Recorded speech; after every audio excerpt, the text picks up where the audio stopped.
Saudara, kegiatan belajar mengajar kembali normal pada Senin, tanggal 1 Desember tahun 2025. Sebelumnya Dinas Pendidikan Kota Banda Aceh meliburkan sekolah akibat banjir.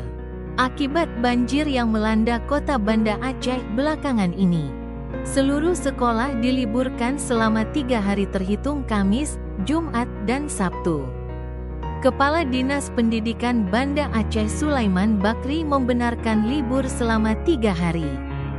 Siswa belajar mandiri di rumah.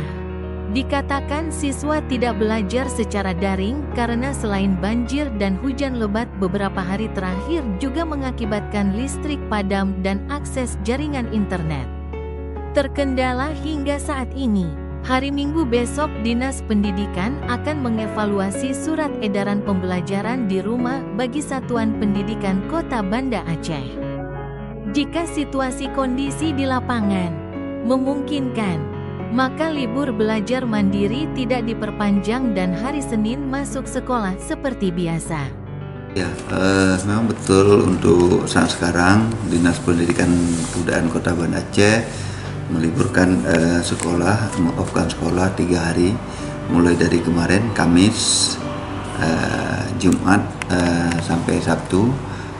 Semuanya kita liburkan mulai dari satuan PAUD, SD, SMP, dan juga PKBM dan SPNF.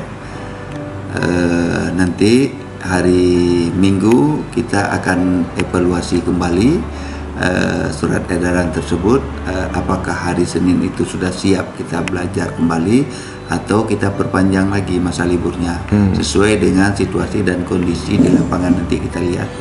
Nah, ini yang perlu kita sikapi bersama, bahwa memang libur kali ini lebih beda. Kalau libur-libur sebelumnya itu kita bisa melakukan secara daring, tapi ini secara daring pun tidak memungkinkan karena akses internet dan akses listrik juga terkendala, sehingga betul-betul harus mandiri untuk belajar di rumah bagi anak-anak kita yang memang tidak terdampak dengan banjirnya ini. Tapi bagi anak-anak yang terdampak banjir, mohon jaga kesehatan, jaga lingkungan. Mudah-mudahan problem ini bisa cepat teratasi. Begitu juga beberapa sekolah di Kecamatan Baitur Rahman, Peniti, Jaya Baro, dan Ulay Kareng yang sempat terendam banjir. Apabila sudah kering dan tidak lagi tergenang, Disdik minta kepala sekolah untuk memulai KBM pada Senin tanggal 1 Januari yang akan datang. Dari Banda Aceh, Fajar Online mengabarkan.